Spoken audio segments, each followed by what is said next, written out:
أعوذ بالله من الشيطان الرجيم. بسم الله الرحمن الرحيم. ويسألونك عن المحيض قل هو أذى فاعتزلوا النساء في المحيض ولا تقربوهن حتى يطهرن فإذا تطهرن فاتوهن من حيث أمركم الله إن الله يحب التوابين ويحب المتطهرين.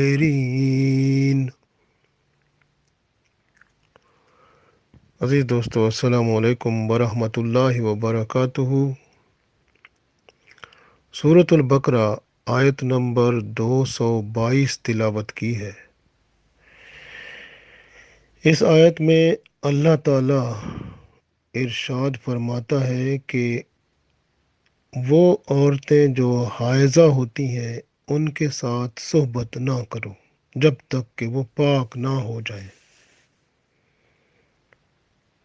جب وہ پاک ہو جائیں تو پھر ان سے صحبت کرو جہاں سے اللہ تعالیٰ نے حکم دیا ہے،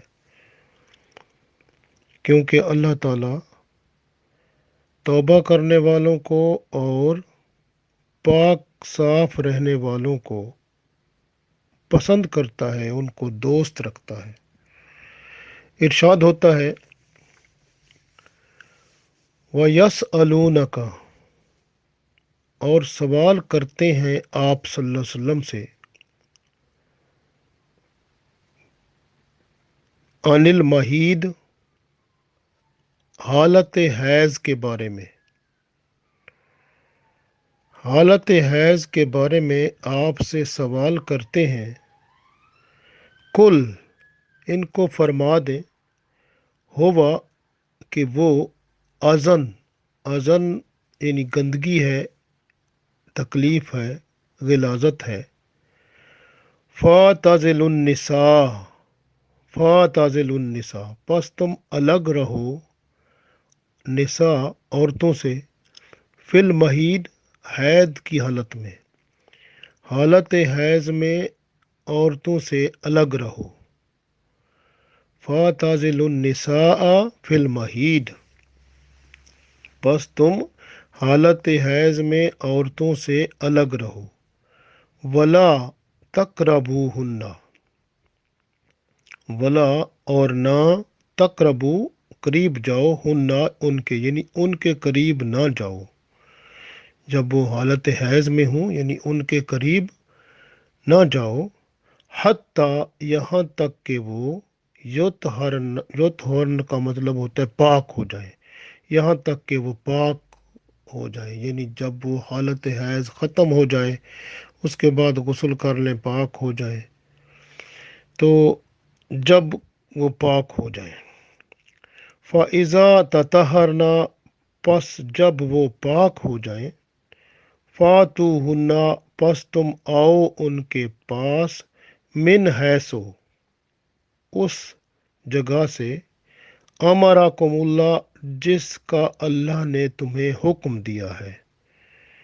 ان اللہ، بے شک اللہ تعالی، یحب التوابین، اللہ دوست رکھتا ہے، محبت کرتا ہے، پسند کرتا ہے توابین، توبہ کرنے والوں کو. وَيُحِبُّ الْمُتَطَہِّرِينَ، اور محبت کرتا ہے، دوست رکھتا ہے پاکیزگی اختیار کرنے والوں کو. جو پاک رہنے والے ہیں ان کو اللہ تعالیٰ اپنا دوست رکھتا ہے. ایک دفعہ پھر پڑھ لیتے ہیں. ارشاد ہوتا ہے وَيَسْأَلُونَكَ عَنِ الْمَحِيضِ قُلْ هُوَ أَذًى فَاعْتَزِلُوا النِّسَاءَ فِي الْمَحِيضِ وَلَا تَقْرَبُوهُنَّ حَتَّى يُطْهُرْنَ فَإِذَا تَطَهَّرْنَ فَآتُوهُنَّ مِنْ حَيْثُ أَمَرَكُمُ اللَّهُ إِنَّ اللَّهَ يُحِبُّ التَّوَّابِينَ وَيُحِبُّ الْمُتَطَہِّرِينَ. لوگ آپ صلی اللہ علیہ وسلم سے سوال کرتے ہیں حیض کے بارے میں، فرما دیں ان کو کہ حیض ایک گندگی کی حالت ہے، اس میں عورتوں سے الگ رہو اور ان کے قریب نہ جاؤ جب تک کہ وہ پاک صاف نہ ہو جائیں۔ پھر جب وہ پاک ہو جائیں تو ان کے پاس آؤ جیسے اللہ تعالیٰ نے تمہیں حکم دیا ہے۔ اللہ تعالیٰ توبہ کرنے والوں کو اور پاک رہنے والوں کو دوست رکھتا ہے۔ یہودی اور مجوسی یعنی آگ کی پوجا کرنے والے جو تھے، وہ جس عورت کو حیض آتا تھا اس سے نفرت کرتے تھے، حتیٰ کہ اس کے ہاتھ کا کھانا بھی نہیں کھاتے تھے، اس کو اپنے قریب نہیں آنے دیتے تھے۔ اگر حیض والی عورت کسی بستر پر بیٹھ جاتی اور اس جگہ پر اگر کوئی بندہ بیٹھ جاتا تو وہ کپڑے بھی دھوتا اور اپنے آپ کو پاک صاف کرتا، نہاتا، غسل کرتا۔ تو حتیٰ کہ اس کی طرف دیکھنا ہی گناہ سمجھتے تھے اور اس سے بات کرنا تو اور زیادہ گناہ سمجھتے تھے، اور کوشش کرتے تھے کہ اس کو گھر سے نکال دیا جائے جب وہ حالت حیض میں ہو۔ تو یہ حالت تھی یہودیوں کی اور مجوسیوں کی۔ مجوسی یعنی آگ کی جو پوجا کرنے والے تھے، تو یہ کام ان کا تھا عورت کے ساتھ جب وہ حالت حیض میں ہوتی تھی۔ اس کے مخالف جو عیسائی تھے، نصارہ جس کو ہم کہتے ہیں، وہ حالت حیض میں بھی عورتوں کے ساتھ اسی طرح رہتے تھے جس طرح عام حالت میں رہتے تھے، حتیٰ کہ حالت حیض میں ان کے ساتھ صحبت بھی کرتے رہتے تھے۔ تو اللہ تعالیٰ نے مسلمانوں کے دل میں ڈالا اور صحابہ کرام رسول اللہ صلی اللہ علیہ وسلم کے پاس آئے۔ حضرت انس رضی اللہ تعالیٰ عنہ فرماتے ہیں کہ صحابہ کرام آپ صلی اللہ علیہ وسلم کے پاس آئے اور حیض کے بارے میں انہوں نے پوچھا۔ اس لیے اللہ تعالیٰ کے رسول صلی اللہ علیہ وسلم سے سوال کیا گیا تو اللہ تعالیٰ نے اس سوال کا جواب عطا فرمایا۔ وَيَسْأَلُونَكَ عَنِ الْمَحِيضِ وَيَسْأَلُونَكَ، اور سوال کرتے ہیں آپ سے، عن المحید، حیض کے بارے میں، حالت حیض کے بارے میں سوال کیا جاتا ہے، سوال کرتے ہیں۔ کل، آپ صلی اللہ علیہ وسلم فرما دیں ان کو، ہوا یعنی وہ جو حیض ہے، ازن کا مطلب ہوتا ہے گندگی، غلاظت، وہ غلاظت جو تکلیف دینے والی ہوتی ہے۔ آپ کو پتہ ہے کہ ہر مہینے میں یا میڈیکل طور پر 28 دن کے گزرنے کے بعد عورت کو شرم گاہ سے خون آتا ہے اور اس کو حیض کہتے ہیں، جس کی مدت تقریباً 3 دن سے 10 دن ہوتی ہے، اور کہتے ہیں جتنا کم دن آتا ہے تو اتنی زیادہ صحت مند عورت ہوتی ہے۔ اگر حیض 3 دن آتا ہے تو وہ زیادہ صحت مند ہے، اور اگر کسی کا حیض زیادہ دیر تک رہتا ہے تو وہ کمزور سمجھی جاتی ہے۔ اسی طرح اگر کسی کو 10 دن کے بعد بھی یہ صورتحال رہے کہ اس کا خون نہ رکے، اس کا حیض جاری رہے، تو اس کو پھر بیماری کہا جاتا ہے، جس کو استحاضہ کہتے ہیں، اور وہ بیماری ہوتی ہے، اور اس حالت میں پھر نماز پڑھنا بھی اس پر ضروری ہو جاتا ہے، کیونکہ وہ ہر نماز کے لیے علیحدہ وضو کرے گی اور پھر خاوند کے لیے بھی وہ حلال ہو جاتی ہے۔ تو اس طرح اللہ کے رسول صلی اللہ علیہ وسلم سے جب سوال کیا گیا، وَيَسْأَلُونَكَ عَنِ الْمَحِيضِ، اور جب سوال کیا گیا آپ صلی اللہ علیہ وسلم سے حیض کے بارے میں، تو قُلْ هُوَ أَذًى، اللہ تعالیٰ نے فرمایا ان کو بتا دیں کہ یہ گندگی ہے، تکلیف والی بات ہے، کیونکہ عورت کو جب حیض آتا ہے تو اس کو تکلیف ہوتی ہے، کیونکہ اس کو تکلیف بھی ہوتی ہے، اس کے لیے ایک بیماری کی حالت بھی ہے۔ یہ حیض جو ہے اس کے لیے بیماری کی حالت بھی ہے، تکلیف کی حالت بھی ہے۔ تو اس لیے حیض کا آنا جو ہے وہ عورت کے لیے تکلیف کا باعث بھی ہے، اور بیماری کا باعث بھی ہے، اس لیے کہ اس حالت میں عورت جو ہے نہ وہ نماز پڑھ سکتی ہے، نہ قرآن پاک کو چھو سکتی ہے، نہ روزہ رکھ سکتی ہے، نہ مسجد میں داخل ہو سکتی ہے، اور نہ اس کے ساتھ عمل زوجیت کیا جاتا ہے، وہ بھی حرام ہے۔ تو یہ حیض تکلیف دہ اور ناپاک چیز ہے، اور ایک بیماری ہے عورت کے لیے۔ حیض کے وقت عورت جو ہے صحت سے دور ہوتی ہے اور بیماری کے یوں سمجھے قریب ہوتی ہے۔ تو اس لیے حیض کے دوران ملاپ جو ہے وہ بہت ساری بیماریوں کو لے آتا ہے۔ سوزاک کی بیماری ہے، بانجھ ہونے والی بیماری ہے، اور بہت ساری بیماریاں ہیں جو کہ بندے کو دونوں کو ہی لگ جاتی ہیں بیماریاں۔ تو ان بیماریوں سے پھر بندہ جو ہے وہ تکلیف میں مبتلا ہوتا ہے، تو پھر وہ تکلیفیں دیر پا ہوتی ہیں۔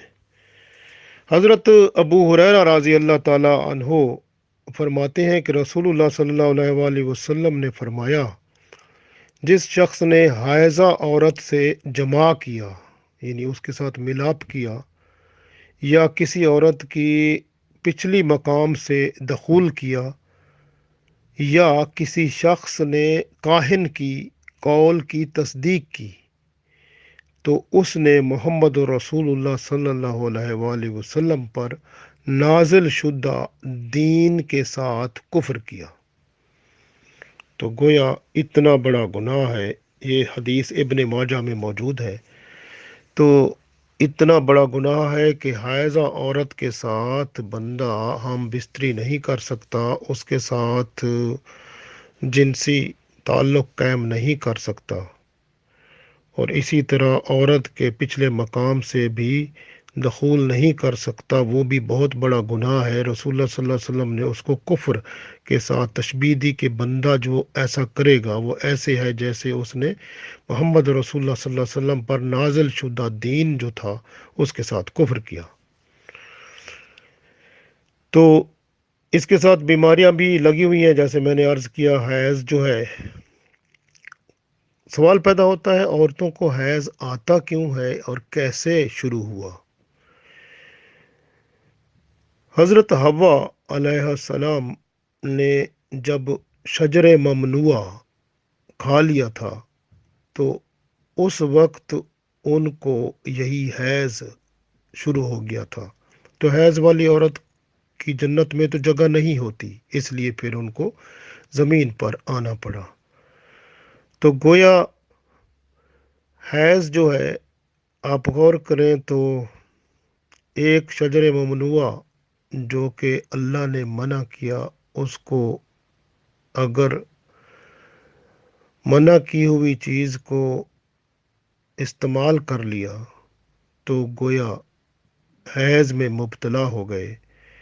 آج ہم کتنی منع کی ہوئی چیزیں اللہ کی ہیں، جب ان کو ہم استعمال کرتے ہیں تو بیماریوں کو تو ہم خود لیتے ہیں نا۔ تو یہ تو ایک بیماری ہو گئی نا۔ اسی طرح اگر اللہ نے کسی چیز کو حرام کیا ہے تو ہم اس چیز کو اگر ہم استعمال کریں گے تو اس کے اندر بیماریاں تو ہوں گی، پھر وہ ہمارے اندر آئیں گی، تو پھر وہ مصیبت تو پڑے گی نا، پھر بھگتانا پڑے گا۔ تو یہ چیزیں ہیں، تو اس وجہ سے آپ دیکھیں کہ کتنی ایسی چیزیں ہیں جو کہ اللہ نے منع کی ہیں، گناہ ہیں، برائیاں ہیں، اور بندہ ان کو کرتا ہے تو گویا کوئی نہ کوئی اس کے اندر مصیبت، بیماری چھپی ہوتی ہے جو بندے کو وہ لگ جاتی ہے۔ تو اس لیے یہ ہے کہ بندے کو اللہ کی نافرمانی سے توبہ کرنی چاہیے اور اللہ کا فرما بردار بن جانا چاہیے۔ اللہ تعالی ہم سب کو اس کی توفیق دے، آمین۔ حیض جو ہے اس کی کم سے کم مدت امام ابو حنیفہ رحمۃ اللہ علیہ کے نزدیک 3 دن اور 3 راتیں ہیں، اور زیادہ سے زیادہ مدت 10 دن ہے۔ امام شافعی رحمۃ اللہ علیہ کے نزدیک حیض کی کم از کم مدت 1 دن اور 1 رات ہے، اور زیادہ سے زیادہ 15 دن ہے۔ اسی طرح امام مالک رضی اللہ تعالیٰ عنہ کے نزدیک کم سے کم تو مدت نہیں بتائی گئی، لیکن زیادہ سے زیادہ 15 دن ہے، اور امام احمد بن حنبل رضی اللہ تعالیٰ عنہ کے مطابق کم از کم مدت 1 دن 1 رات اور زیادہ سے زیادہ 15 دن ہے۔ تو امام ابو حنیفہ رحمۃ اللہ علیہ کے نزدیک سے کم 3 دن 3 راتیں اور زیادہ سے زیادہ 10 دن ہے۔ حضرت ابو سعید خدری رضی اللہ تعالیٰ عنہ سے بھی روایت ہے، اور حضرت ابو امامہ باہلی رضی اللہ تعالیٰ عنہ سے بھی روایت ہے کہ رسول اللہ صلی اللہ علیہ وسلم نے فرمایا کہ کسی کنواری اور شادی شدہ عورت کا حیض 3 دن سے کم اور 10 دن سے زیادہ نہیں ہوتا۔ 10 دن کے بعد نکلنے والا خون استحاضہ ہوتا ہے۔ حائضہ عورت حیض کے بعد قضا روزے رکھے۔ حیض میں سرخی مائل سیاہ گاڑھا خون ہوتا ہے، اور استحاضہ میں زرد رنگ کا پتلا خون ہوتا ہے۔ تو یہ حدیث میں الفاظ ہیں۔ تو حالت حیض میں جو نمازیں نہیں پڑھی تو وہ ان کی قضا نہیں ہے، وہ معاف ہیں۔ اسی طرح سے حالت حیض میں عورت اعتکاف نہیں کر سکتی۔ دوران اعتکاف اگر حیض آ گیا تو اعتکاف فاسد ہو گیا، چھوڑ کر آنا پڑے گا۔ اور اسی طرح حالت حیض میں طواف منع ہے، حالت حیض میں طلاق دینا حرام ہے، حالت حیض میں آنے سے لڑکی بالغ ہو جاتی ہے۔ آزاد عورت کی عدت 3 حیض ہے۔ جب اس کو طلاق دی جاتی ہے تو اس کی عدت 3 حیض ہے۔ حائضہ ذکر الہی کر سکتی ہے، یعنی وہ عورت جس کو حیض آ گیا ہے تو وہ ذکر الہی کر سکتی ہے، قرآن مجید دیکھ کر نہیں پڑھ سکتی کیونکہ چھونا منع ہے۔ اور حیض کے ختم ہونے پر اس کو چاہیے غسل کر لے اور نماز شروع کر دے۔ روزے رمضان کے جو ہیں وہ بطور کفارہ دوبارہ اس کو رکھنے پڑیں گے، کیونکہ اس وقت وہ اگر حالت حیض میں ہو گئی تو جتنے روزے چھوٹ جائیں گے ان کو دوبارہ رکھنا پڑے گا۔ روزوں کی معافی نہیں ہے، جبکہ نماز کی معافی حالت حیض میں ہے۔ نفل روزہ رکھا، حیض آ گیا تو پھر اس کو بھی دوبارہ رکھنا پڑے گا۔ اسی طرح سے حائضہ کا ذکر کرنا یعنی تسبیح پڑھنا جائز ہے۔ ہاتھ منہ دھو کے کھانا پینا بہتر ہے۔ حائضہ کے ساتھ حلال سمجھ کر اگر کوئی مباشرت کرتا ہے تو وہ کافر ہو جاتا ہے۔ مدت حیض سے زیادہ خون کا آنا وہ استحاضہ ہے۔ ہر نماز کے لیے وہ نیا وضو کرے، لیکن استحاضہ میں وہ عورت خاوند کے لیے جائز ہے۔ اسی طرح جب بچہ پیدا ہو جاتا ہے اس وقت جو خون آتا ہے اس کو نفاس کہتے ہیں۔ جو بچہ کی پیدائش کے بعد نکلتا رہتا ہے اس کی زیادہ سے زیادہ مدت 40 دن بتائی گئی ہے، لیکن کچھ عورتوں کا پہلے ختم ہو جاتا ہے چند دنوں میں، اور جتنے دن کے بعد وہ ختم ہو جائے اس کے بعد فوراً وضو کر کے نماز بندہ پڑھے۔ اگر 40 دن سے زیادہ خون آتا ہے رکتا نہیں ہے تو وہ بیماری ہے، استحاضہ ہے، لہٰذا ہر نماز کے لیے نیا وضو کر کے نماز پڑھنی پڑے گی، اور وہ عورت خامد کے لیے حلال ہو جائے گی۔ اسی طرح سے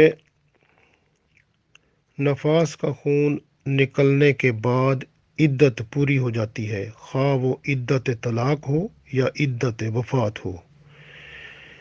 حیض اور نفاس میں نماز معاف ہے، روزے معاف نہیں ہیں، قضا رکھنے پڑیں گے۔ جو ہی عورت کا حیض بند ہوتا ہے غسل کرے، نماز پڑھنا شروع کر دے، خامد کے لیے وہ حلال ہو گئی۔ تو آگے اللہ تعالیٰ اسی آیت میں ارشاد فرماتا ہے وَيَسْأَلُونَكَ عَنِ الْمَحِيضِ کہ لوگ آپ سے سوال کرتے ہیں حیض کے بارے میں، قُلْ هُوَ أَذًى بتا دیں ان کو کہ حیض ایک گندگی ہے، ناپاکی ہے۔ فَاعْتَزِلُوا النِّسَاءَ اس حالت میں عورتوں سے الگ ہو جاؤ، یا الگ رہو فی المحیط جب وہ حالت حیض میں ہوتی ہیں، ولا تقربوہن ان کے قریب نہ جاؤ، حتی یطہرن جہاں تک کہ وہ پاک نہ ہو جائیں، جب وہ پاک فائزہ تطہرنا پس وہ جب پاک ہو جائیں، فاتوہن تو پھر ان کے پاس جاؤ، من حیث امرکم اللہ اس جگہ سے جہاں سے اللہ نے حکم دیا۔ یہ بہت اہم بات ہے کہ جہاں سے اللہ نے حکم دیا، مطلب یہ ہے کہ وہ جگہ جہاں سے بچہ پیدا ہوتا ہے، جو اس کی اصل جگہ ہے، وہاں سے جانا ہے، یعنی اگلے مقام سے، پیچھے مقام سے نہیں جانا، وہ حرام ہے، اللہ نے منع کیا ہے، اور اس کو لواطت کہا جاتا ہے، اور وہ بہت بڑا گناہ ہے۔ اس لیے اگر کسی سے ایسا گناہ ہو گیا ہو تو اس کے لیے توبہ کرے بندہ اور معافی مانگے، اور آئندہ کبھی اس کا سوچے نہ، کیونکہ یہ بہت بڑا گناہ ہے۔ اور اللہ تعالیٰ اس لیے آگے اللہ نے فرمایا ان اللہ بے شک اللہ تعالیٰ یحب التوابین کہ اللہ تعالیٰ توبہ قبول کرنے والا ہے، و یحب المتطہرین اور اللہ تعالیٰ وہ توبہ قبول کرنے والوں کو پسند کرتا ہے، اور پاک رہنے والوں کو پسند کرتا ہے، جو صاف ستھرا اور پاک رہنا چاہتے ہیں۔ یعنی یہاں سے یہ معلوم ہوتا ہے کہ اگر کسی سے کوئی غلطی ہوئی ہو، جیسے حالت حیض میں اگر کسی سے غلطی ہو گئی ہو، یا اور کوئی غلطی ہوئی ہو، تو فوراً توبہ کر کے استغفار کر کے معافی مانگے اللہ تعالیٰ کی طرف، اور پھر اپنے آپ کو پاک صاف رکھے۔ اس لیے اللہ نے فرمایا ان اللہ بے شک اللہ تعالیٰ یحب التوابین اللہ تعالیٰ دوست رکھتا ہے ان لوگوں کو توابین جو توبہ کرنے والے ہیں، وَيُحِبُّ اور اللہ دوست رکھتا ہے متطہرین وہ جو صاف ستھرا اپنے آپ کو رکھتے ہیں۔ تو گویا بندہ توبہ طائب ہو جائے، اگر غلطی کوئی ہو گئی اس کے بعد پھر اپنے آپ کو صاف ستھرا رکھے، پھر کوئی غلطی گناہ نہ کرے، تو پھر اللہ تعالیٰ کا وہ دوست بن جائے گا، اللہ تعالیٰ کی اس پر رحمت ہوگی۔ تو یہ اس لیے کہ آپ دیکھیں ایک مقام پر یہ بھی آتا ہے کسی سے اگر غلطی گناہ ہو گیا ہو اس حالت میں، حالت حیض میں، تو وہ کفارہ بھی 1 دینار کے برابر ہے، تو وہ اس کو دینا پڑے گا۔ تو اس طرح سے جو ہے حالت حیض میں اللہ نے منع فرما دیا عورت کے پاس جانا، اور اس کے پچھلے مقام سے جانا وہ بھی منع ہو گیا۔ یہ دونوں باتیں حرام ہیں۔ اگر کوئی بندہ جان بوجھ کر یہ کام کرتا ہے، اس کو پتہ ہے یہ گناہ ہے، برائی ہے، اور پھر بھی وہ کرتا ہے، تو وہ اس حالت میں اگر مر جائے تو اس کی موت کفر پہ ہوگی، اس لیے کہ وہ جان بوجھ کے ایسا کام کر رہا ہے۔ اور یہ جو ہے شریعت میں یہی ہے کہ قرآن پاک کو بندہ پڑھے اور سنت رسول صلی اللہ علیہ وسلم کی روشنی میں شریعت کے جو ضروری احکامات ہیں وہ سمجھے اور پھر اس پر عمل کرے۔ تو یہ شریعت کے ضروری احکامات ہیں جن کو بندہ سمجھ کر عورت اور مرد ان کو عمل کرنا چاہیے۔ اگر وہ اس پر عمل نہیں کریں گے تو قیامت کا دن بہت قریب ہے، اور وہاں پر پھر اس کی سزا ضرور بھگتنی پڑے گی۔ تو یہاں پر ایک چیز اور میں بتاتا چاہوں گا کہ اگر کوئی بندہ جس کو اللہ تعالیٰ نے عورت عطا کی ہے، یعنی عورت کے لیے، بیوی کے لیے خامند موجود ہے اور خامند کے لیے بیوی موجود ہے، اگر اس کے علاوہ کسی اور کی طرف اگر بندہ جاتا ہے، چاہے وہ زنا کرتا ہے یا کرتی ہے، یا لواطت کرتے ہیں یا کرتی ہے، یعنی پچھلے مقام سے جو ایسے ہوتا ہے یا کراتے ہیں یا کرتے ہیں، تو وہ سب حد سے نکل جانے والے ہیں، جس کا اگر آپ قرآن پاک میں سورہ مومنون کا آپ پہلا رکوع پڑھیں تو اس کے اندر مکمل اللہ نے فرمایا ہے کہ میاں بیوی کے جو تعلقات ہیں، اگر اس کے علاوہ، بیوی کے علاوہ بندہ جو ہے مرد ہے وہ کسی اور عورت کی طرف جاتا ہے تو وہ گویا حد سے نکل جانے والا ہے۔ اور اسی طرح عورت جو اپنے خامند کو چھوڑ کر کسی اور کی طرف جاتی ہے تو وہ بھی اسی طرح ہے کہ حد سے، جو اللہ کی حد ہے اس سے نکل گیا، تو پھر اللہ کی حد سے جو نکل جاتا ہے پھر وہ ایمان پھر اس کا نہیں رہتا، تو کام خراب ہو جاتا ہے۔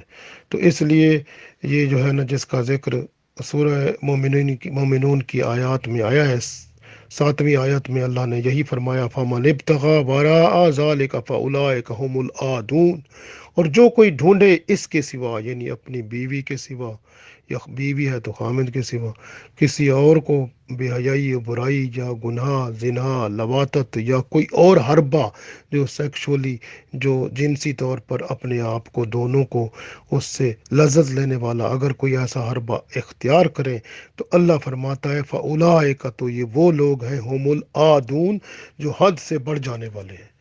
اس لیے اللہ تعالیٰ نے ارشاد فرما دیا، اصل بات یہ ہے کہ اللہ تعالیٰ برائی، بے حیائی سے مسلمانوں کو بچا کر پاک معاشرہ اللہ نے بنا دیا، جو اللہ کے رسول صلی اللہ علیہ وسلم نے مدینہ شریف کے اندر یہ مکمل طور پر، عملی طور پر نفاذ کر کے مسلمانوں کا حسین ترین اور پاک نظام جو قائم کیا، وہ خوبصورت نظام، تو وہ الحمدللہ وہ بنا کر دکھا دیا کہ وہ مسلمانوں کا نظام، جس کے اندر نہ زنا ہے اور نہ لواطت ہے، بلکہ پاکیزگی ہے، اور چھوٹی سی غلطی پر بھی توبہ استغفار ہے، اور مسلمانوں کا آپس میں محبت، پیار، خلوص بھی سب سے بڑھ کر ہے، اور پاکیزگی میں بھی اور عزت اور شان میں بھی ایک دوسرے سے بڑھ کر ہے۔ اس لیے اللہ نے فرما دیا، ان اللہ یحب التوابین، کہ اللہ تعالیٰ ان لوگوں کو بہت دوست رکھتا ہے جو توبہ کرنے والے ہیں، ویحب المتطہرین، اور ان کو بھی جو پاک صاف اپنے آپ کو رکھنے والے ہیں۔ اللہ تعالیٰ ہم سب کو پاک صاف بنائے، اور اپنی یاد کے ساتھ شریعت مطہرہ کے مطابق زندگی گزار کے اس دنیا میں اور آخرت میں کامیاب و کامران فرمائے، آمین۔